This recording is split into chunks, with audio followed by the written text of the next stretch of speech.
Seja bem-vindo a mais um tempo de reflexão. É muito bom ter você conectado com a gente.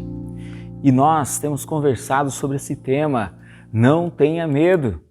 E temos procurado refletir ao longo das Escrituras as situações que Deus fala ao coração de homens e mulheres, sobre os seus temores, sobre os seus medos, e entendendo o contexto deles, verificando então como nós podemos aplicá-los em nossas vidas. E hoje nós vamos conversar um pouco sobre não tenha medo diante do caos na história. E vamos ler alguns trechos do livro de Apocalipse. Será que estamos vivendo o fim dos tempos? Seria o fim? Afinal de contas, por que o livro de Apocalipse foi escrito? Por que nós temos o livro de Apocalipse no cânon das Escrituras? Primeiro, o livro de Apocalipse nos é escrito para que tenhamos uma convicção. Existe algo profundamente errado com o mundo. O mundo, como nós vemos, não era para ser assim. Algo aconteceu que fez com que o mundo se tornasse esse espaço onde a injustiça prevalece, onde a violência prevalece. O autor do livro de Apocalipse, João, como nós vamos ver, ele se encontra na ilha de Patmos, em exílio, porque ele faz parte da comunidade cristã do primeiro século e essa comunidade cristã está sendo perseguida por um império poderosíssimo. E um império que propaga a idolatria por todos os cantos, um império que se impõe com seu regime na base da força, massacrando outros povos e tentando intimidar o cristianismo do primeiro século. Agora, se pararmos para pensar o mal que se encontra na humanidade, e o livro de Apocalipse vai deixar isso muito claro, o mal é pessoal, o mal se encontra no coração de cada indivíduo. Seres humanos, eles não nascem bonzinhos. Seres humanos nascem sim com o potencial de serem propagadores do mal. Aqueles que já tiveram filhos sabem muito bem do que eu estou falando. Ensinar uma criança a fazer o que é certo demanda grande disciplina, demanda grande esforço. Agora, ensiná-la a fazer o que é errado, você nem precisa ensinar, já vem no pacote. E parece que já vem no automático, no setup original da criança, desde o ventre materno. E nós podemos ver que isso acontece no decorrer do tempo, da história do ser humano. Indivíduos bem intencionados, eles entram em determinadas instituições, movidos até de boa motivação. E é só questão de tempo para eles serem corrompidos pelo sistema. Logo, o mal também é sistêmico. O mal em Apocalipse, ele é sistêmico e ele é representado por essa grande Babilônia. E o símbolo da besta nada mais é do que aqueles que se renderam ao sistema, aqueles que perderam a consciência de que existe uma supra-história, uma história acima da nossa história. E o que nós vemos na história não é a realidade última. Por isso, pessoas que perdem essa dimensão da eternidade, elas sucumbem ao sistema mal e passam ao último item, a propagação. O mal tem sido propagado e o mal tem sido também progressivo. E é só olhar para a história ou fazer a leitura da história. Se nós ainda temos indivíduos que propagam o bem, se nós ainda temos instituições comprometidas com o bem, isso é fruto da graça de Deus, que não permite que o nosso mundo atual venha sucumbir diante de todo o mal. Mas o mal, ele é inerente ao ser humano. O mal está presente nas instituições, o mal é sistêmico e o mal é progressivo. Diante de tudo isso, Em Apocalipse, capítulo 5, você encontra um momento de tensão, porque quem é que pode dar solução a tudo isso? E o autor do Apocalipse, João, ele descreve essa situação ao perceber que o mal ali tomou conta do mundo criado. E os versículos a seguir deixam muito claro essa angústia do autor. E quem iria então abrir esses selos? Quem seria digno de tal ação?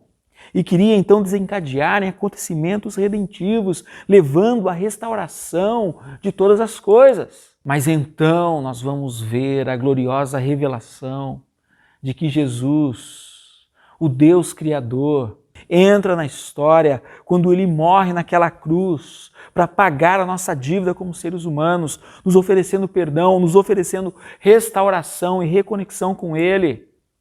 E quando no terceiro dia ele ressurge dentre os mortos, ele está decretando que o mal foi vencido e que todas as coisas começaram a ser restauradas e se tornaram totalmente novas e começaram então a desencadear um novo tempo em nossas vidas. A ressurreição de Jesus dá início aos últimos dias, mas ainda nós não temos a restauração de todas as coisas diante dos nossos olhos. E aí esse já e ainda não gera em nossas vidas duas perspectivas.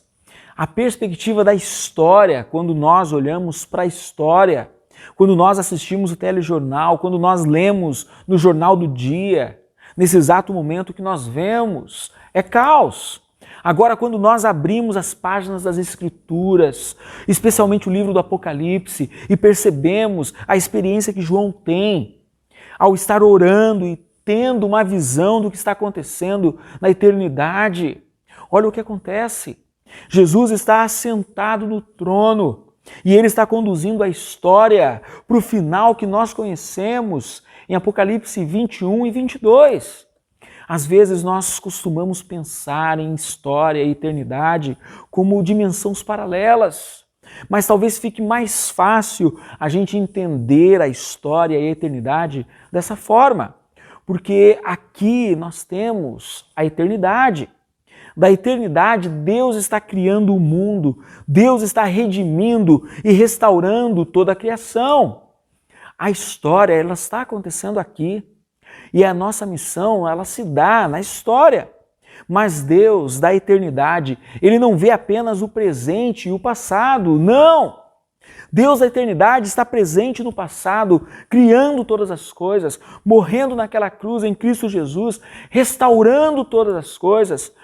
Por sinal, o próprio apóstolo Paulo, ele vai escrever lá em Colossenses, e ele usa a expressão apontando que as nossas vidas, elas já estão guardadas em Cristo Jesus na eternidade. É surpreendente isso, mas nós precisamos perceber que o que acontece com João em Apocalipse é que ele está vivendo a história e quando ele olha para a história, ele vê o caos. Mas Deus abre então uma janela para João, para que ele enxergue a eternidade. E quando ele enxerga a eternidade, ele vê Jesus assentado no alto e sublime trono. E Jesus dirigindo a história para a consumação de todas as coisas. Assim, deixa eu colocar para vocês o tema de hoje, né? Não tenha medo diante do caos da história. João está vivendo o caos na história. E Jesus vem à sua direção e diz: João, não tenha medo. E a gente vai ver como isso acontece, começando pelo verso 9 de Apocalipse, capítulo 1, que diz: Eu, João, irmão e companheiro de vocês, no sofrimento, no reino e na perseverança em Jesus, estava na ilha de Patmos, por causa da palavra de Deus e do testemunho de Jesus. Eu queria chamar a sua atenção, primeiro, para essa expressão, irmão e companheiro de vocês. João está vivendo entre o já e ainda não. João, assim como nós, está vivendo na história onde o caos parece dominar. E ele tem a oportunidade em oração e contemplação enxergar o que se passa na eternidade. No entanto, como que João vive entre o já e ainda não? Em primeiro lugar, percebendo a importância das amizades ao longo da missão. Nós, como igreja, estamos em missão na história, mas enquanto nós fazemos a missão, nós temos amizades, principalmente com aqueles que vão estar conosco por toda a eternidade. Para João, ter companheiros e ter amigos era algo muito importante em tempo de caos. E como é importante em meio a tudo isso que estamos passando, construirmos amizades, nutrirmos amizades. A amizade que vai sendo criada em torno da missão que estamos fazendo juntos para a honra e glória de Deus. E em momentos como esse, nós vemos a dificuldade que estamos vivendo devido a N fatores. De perceber de repente que o outro também está sofrendo, de perceber também que o outro está em dificuldade, de perceber que o outro também precisa de compreensão, de carinho, de afeto. Nesse contexto que nós estamos vivendo de pandemia, mais e mais é importante avaliarmos as nossas relações familiares, avaliarmos as nossas relações com os nossos amigos, com os nossos irmãos de caminhada cristã. Na medida que esse tempo de pandemia se prolonga, na medida em que o cansaço emocional ele vai tomando conta do nosso coração, nós nos tornamos mais e mais propensos a cometer erros. E erros que nós vamos cometer em nossos relacionamentos, sejam em nossas palavras, sejam em nossas atitudes. Se nós não tomarmos cuidado, não termos em mente que como discípulo de Jesus, neste contexto caótico que estamos vivendo hoje, precisamos sim ser promotores da paz, nutrirmos as nossas amizades, exercitando e praticando a empatia. A primeira coisa que vemos aqui então neste texto é como João vê importante essa amizade, esse companheirismo, essa caminhada junto com outros irmãos em meio ao caos. Mas uma segunda coisa que vemos neste texto está na segunda linha ali do verso 9, diz, no sofrimento, no reino e na perseverança em Jesus. É interessante João colocar sofrimento de um lado, perseverança do outro e o reino no meio. O que isso quer dizer para nós? Em primeiro lugar, o sofrimento, ele faz parte da caminhada cristã. O sofrimento faz parte da nossa vida.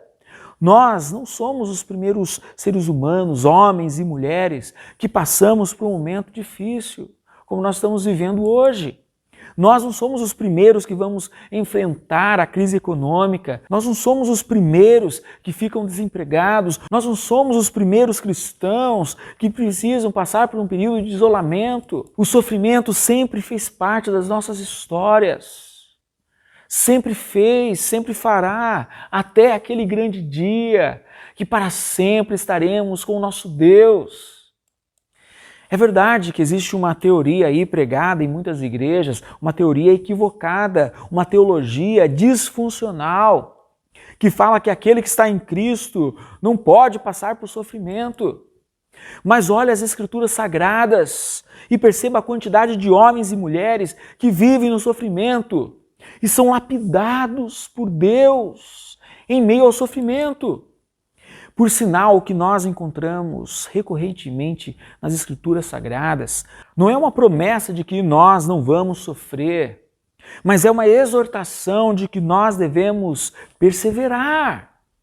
Diante do sofrimento, nós precisamos perseverar. Diante da dor, nós precisamos exercitar a resiliência. E é interessante porque nós somos parte de uma geração, e muitos psicólogos, sociólogos, que já apontavam isso antes mesmo da pandemia acontecer, é acerca da nossa baixa resistência ao sofrimento, a nossa baixa resistência à dor.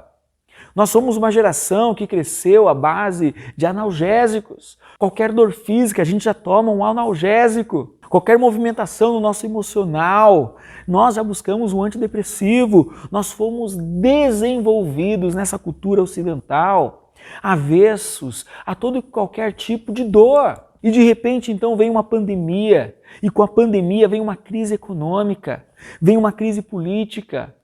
em que nós estamos sendo desafiados a resistir. Nós estamos sendo desafiados a perseverar. A diferença que esse momento de sofrimento vai fazer na sua vida depende grandemente da resposta que você vai dar. Da resposta que você vai dar a esse momento de sofrimento.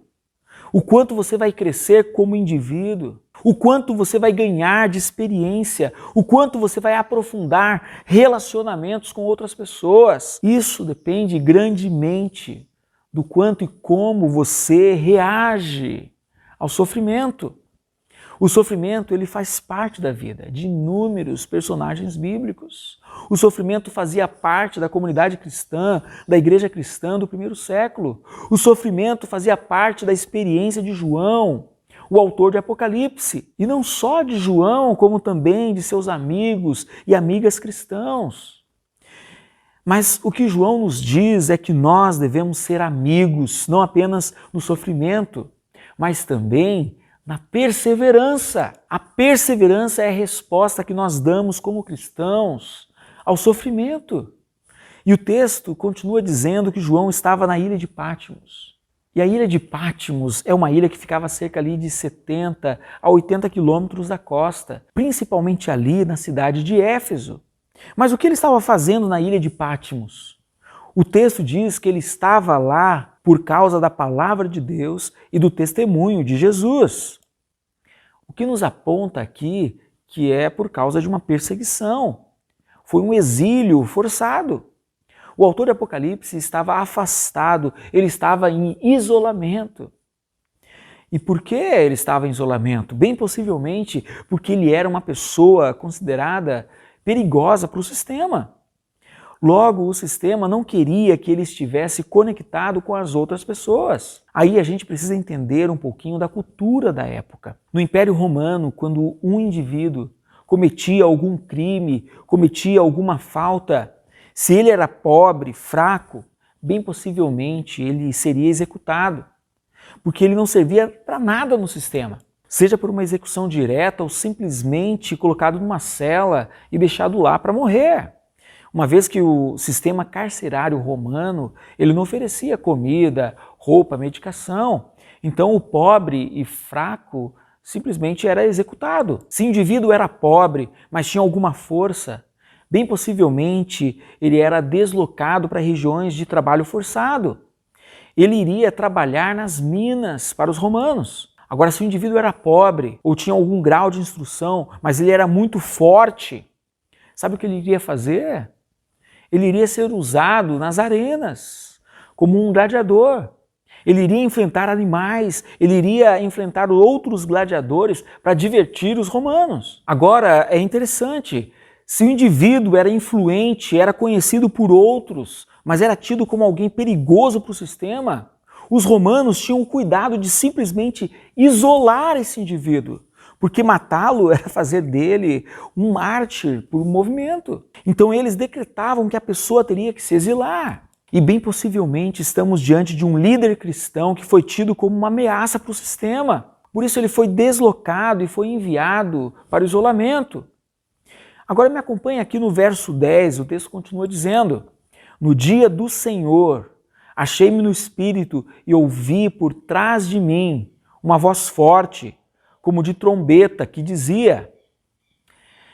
Primeiro, eu queria destacar aqui essa expressão, no dia do Senhor. Na tradição cristã, nós encontramos essa expressão, no dia do Senhor, associada ao domingo. É interessante, uma pessoa que está em isolamento social, ela começa a perder a noção do que é uma segunda-feira, sexta-feira, domingo. E com certeza você já deve ter experimentado isso lá no início, da pandemia, onde a gente, parece que os dias eram todos iguais, estavam sempre no mesmo ambiente, os mesmos móveis disponíveis, todos os dias as mesmas atividades. A questão é que existe um perigo em tudo isso. O perigo de você abandonar a importância das práticas espirituais em tempos de caos. Porque as práticas espirituais, elas colocam ordem na nossa mente, ordem em nosso coração. Quando nós lemos as Escrituras, a palavra de Deus, que um dia colocou ordem no universo, essa palavra de Deus invade o nosso coração, nossa mente, colocando ordem na nossa vida. Nós não podemos, neste momento, abandonar as práticas espirituais. É interessante observar que antes da pandemia, muitos cristãos que estavam na igreja cristã, quando não tinha praticamente nada absolutamente para fazer, quando não tinha um passeio para realizar, quando não tinha uma viagem para executar, quando não tinha um churrasco com os amigos, aí sim eles estavam na igreja com os outros irmãos, na comunidade cristã. Tamanha era a falta de observação da importância de estarmos dedicando ao Senhor um dia da semana para estarmos juntos com os outros irmãos. E isso é um grande mal que nós fazemos para com os nossos filhos. E isso foi intensificado em meio a essa pandemia. E eles mesmos perdem a noção da importância de uma prática espiritual, que é estarmos juntos em adoração a Deus, ouvindo a palavra de Deus. E nós fomos condicionados por meses a estarmos conectados juntos, somente via vídeo, transmissão pelo YouTube, nos canais, nas mídias sociais. E muitos negligenciavam este momento de estarmos conectados, ouvindo a palavra de Deus. Uma prática espiritual tão importante, tão essencial nas nossas vidas. E agora, lendo esse texto, é algo tão interessante de percebermos isso na vida de João. O domingo precisa funcionar em nosso ciclo semanal como um momento em que nós ouvimos a voz de Deus juntos. O momento que nós adoramos a Deus juntos. E o caos, então, se dissipa. E a gente começa a ter uma visão mais clara da vida, da realidade. Jesus está assentado num alto e sublime trono e Ele está dirigindo a história para a sua concretização. Interessante que João, mesmo vivendo num contexto de isolamento, ele tinha esse discernimento. No dia do Senhor, era o dia dele se dedicar à oração, de se dedicar à busca de Deus. As nossas práticas devocionais diárias, os nossos momentos de adoração pública, mesmo que virtual, mesmo que online, tem que ser um momento para nós buscarmos a Deus, nos prostrarmos diante dele e clamarmos para que Ele intervenha na história. E as práticas espirituais, elas precisam fazer parte desse momento. Veja só, em meio a uma prática espiritual que João ouviu uma voz forte atrás dele. E nós vimos nas primeiras reflexões o perigo de ouvirmos as vozes do nosso próprio coração, as vozes da ansiedade, as vozes do medo, e tomarmos decisões erradas, porque estamos ouvindo as vozes erradas. Nós vimos também que quando o povo de Israel no deserto escuta as vozes erradas, escuta as conversas nas tendas, ao invés de ouvir o que Deus está falando através do seu servo Moisés, consequentemente aquele povo peregrinou por 40 anos, por causa da sua desobediência, por causa da sua incredulidade. Qual é a voz que você está ouvindo? Quem você escuta?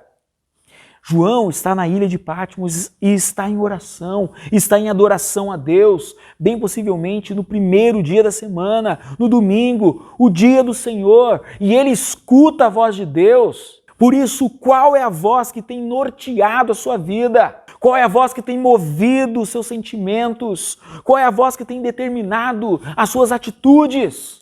Volte comigo no texto, o verso 11 diz que essa voz diz a João: escreva num livro o que você vê e envie às 7 igrejas, Éfeso, Esmirna, Pérgamo, Tiatira, Sardes, Filadélfia e Laodiceia. 7 igrejas que se encontravam ali na Ásia Menor. O livro de Apocalipse, ele é escrito essencialmente para a igreja. Pensando nessas 7 igrejas da Ásia Menor, 7 igrejas às quais João tinha ali uma relação mais próxima. Agora o texto continua dizendo, verso 12, Voltei-me para ver quem falava comigo. Voltando-me, vi 7 candelabros de ouro. No verso 20 desse texto, você vai encontrar o próprio Senhor Jesus dizendo: este é o mistério dos 7 candelabros. E os 7 candelabros são as 7 igrejas. É interessante, João escuta uma voz e ele se volta para ver quem está falando com ele. E quando ele se volta para ver, ele não vê quem é que propaga a voz, mas ele vê os 7 candelabros. Em outras palavras, quando ele se volta para ver Jesus, o que primeiro ele vê é a igreja. Vamos tirar um pouco de aplicação acerca disso. Primeiro, em meio ao caos na história, a preocupação primária de Jesus é para com o estado da sua igreja. Em meio ao caos na história, Jesus, que está sentado num alto e sublime trono, ele já sabe qual vai ser o final da história. Jesus não está ali preocupado como o final vai acontecer, porque ele tem todo o poder. E ele vai conduzir a história para esse final, como nós conhecemos em Apocalipse 21 e 22, onde nós vemos ele fazendo novas todas as coisas.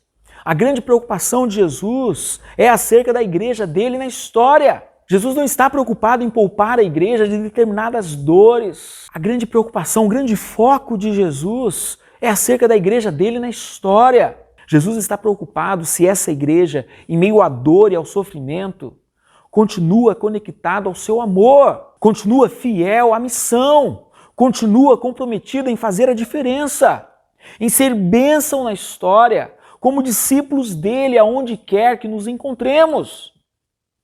Jesus, ao olhar para o nosso momento histórico, o foco primário dele é: a minha igreja continua conectada ao meu amor, a minha igreja continua conectada à missão que eu dei, a minha igreja continua fazendo a diferença neste contexto de dor e sofrimento. Perceba que a mensagem de Jesus para a sua igreja é arrependimento, renovação do amor, perseverança. Constantemente Jesus vai dizer àquelas 7 igrejas: olha, eu tenho contra vocês uma coisa, vocês precisam repensar isso. O caminho que vocês estão tomando na sua vida, o caminho que vocês estão tomando como igreja, o caminho que vocês estão tomando nos relacionamentos, eu tenho isso contra vocês. Por isso, repensem, se arrependam, lembre-se de onde vocês caíram. Renovem o seu amor para comigo. É isso que Jesus está falando para o seu povo, para aquelas igrejas. Voltem ao primeiro amor, se reconectem à missão, sejam fiéis em meio à adversidade, perseverem em meio à dor. Aquele que for fiel, eu vou dar a coroa da vida. Você vai ver isso ali no decorrer da leitura de Apocalipse. Jesus olha para a história e a preocupação dele para com sua igreja é se essa igreja está consciente e se desconectou dos seus princípios e valores em algum momento, e se desconectou do seu amor, e que não está, de repente, ali perseverando no momento de dor, de adversidade. Por fim, é interessante essa ideia de que quando João se volta para ver quem está falando, antes de ver Jesus, ele vê a igreja. E isso nos mostra o seguinte: antes de ver Cristo, o mundo enxerga a igreja. Antes do mundo conseguir identificar a voz de Jesus, o mundo está olhando para a igreja e percebendo como a igreja está se comportando neste momento de adversidade. A igreja está refletindo os ensinamentos e os valores de Jesus. A igreja está sendo um agente de compaixão, de bênção na história. Antes de ver Cristo, o mundo olha e vê a igreja. Porque quando João se volta para ver Jesus, ele vê os 7 candelabros, a igreja. Mas entre os 7 candelabros, diz ele, alguém semelhante ao Filho do Homem. E essa é uma linguagem de Daniel, capítulo 7. Esse homem aqui é o Filho do Homem, a representação do Messias, Jesus. E a última fala desse trecho diz assim: quando o vi, caí aos seus pés como morto. Então ele colocou sua mão direita sobre mim e disse: não tenha medo, eu sou o primeiro e o último.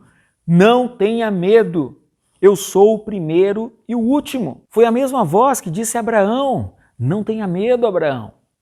Disse a Jacó também. Disse a Moisés, disse a Josué, não tenha medo. Disse também ao povo no exílio babilônico. E agora vem a João na ilha de Patmos. João olhando para a história e vendo o caos. Mas esse que é o Jesus, ressurreto, glorificado, assentado no seu alto sublime trono, ele vem ao encontro de João e diz, não tenha medo, João, eu sou o primeiro. Eu sou aquele que criou os céus e a terra. Eu sou aquele que, quando tudo era caos, disse, haja luz, e houve luz. E eu sou o último, eu sou aquele que tem o poder de fazer todas as coisas novas. Como Jesus vai mostrar para João em Apocalipse 21 e 22. É claro que essa expressão faz a gente voltar para algo que nós temos enfatizado em nossas reflexões passadas. A importância de você enfrentar essa pandemia com uma visão correta, com uma cosmovisão cristã. Deus criou todas as coisas e tudo era bom, e tudo era perfeito, mas os seres humanos, eles romperam com Deus Criador. E o mundo que nós temos agora pós-queda é um mundo disfuncional. Mas o Deus Criador entrou na história na pessoa de Jesus. E com a sua morte e ressurreição, iniciou o processo de restauração de todas as coisas. Nós estamos vivendo entre Jesus e a nova criação. Existe algo de errado no nosso mundo atual. A pandemia do Covid-19 tem gerado mortes, crise econômica, desestabilização política, futuro incerto, medo, ansiedade. Mas qual é o nosso papel como discípulos de Jesus nessa missão? Nós somos enviados como discípulos de Jesus, representantes dele, para propagarmos a vida, generosidade, paz, justiça, esperança. E, consequentemente, neste mundo disfuncional, sermos bênçãos. E aguardamos aquele que fará novas todas as coisas. Quando você olha esse quadro, que o seu coração se enche de esperança. Porque o nosso Senhor Jesus, a quem nós seguimos, ele vem e diz para nós, não tenham medo, porque eu sou o primeiro, eu sou o último, eu sou aquele que criou todas as coisas do caos e tenho o poder de fazer absolutamente todas as coisas novas. Não tenha medo. Assim eu quero convidar você para refletir mais profundamente nessas palavras e ao longo da semana praticar algumas coisas. Primeiro, cultive e preserve amizades. Pratique a empatia. João começa o seu texto enfatizando a importância de amigos, a importância de companheiros.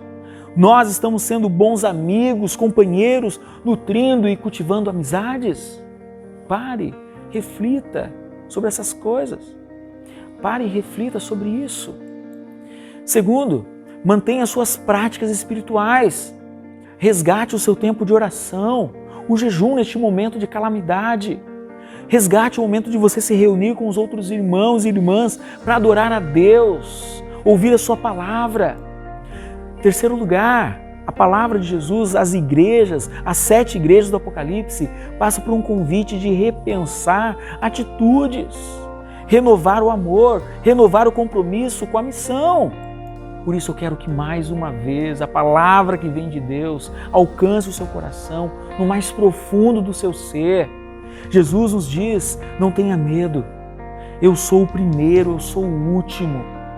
Eu conheço todas as coisas desde o início e conheço o final de todas as coisas. E eu estou cuidando da história. Eu estou cuidando de você. Por isso, não tenha medo. Vamos orar, queridos. Feche teus olhos neste momento. Vamos falar com o Deus Criador. Por meio de Jesus Cristo. Nós temos livre acesso a Ele. Vamos orar? Pai querido, nós estamos diante do Senhor.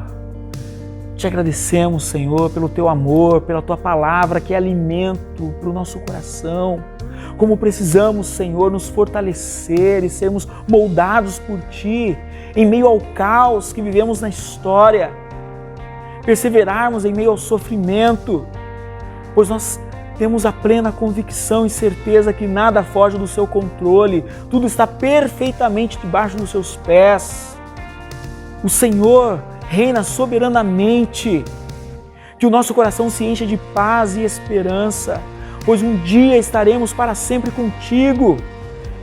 E que os dias, os anos que vivemos aqui sejam, Senhor, para cumprir com a missão que nos foi dada por Ti. Obrigado, Senhor, por tudo. Por isso nós oramos no precioso nome de Jesus. Amém. Amém. Amém, querido.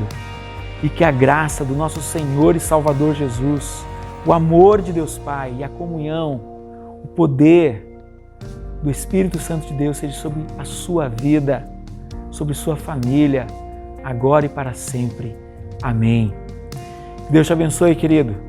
Tenha uma ótima semana. Um grande abraço.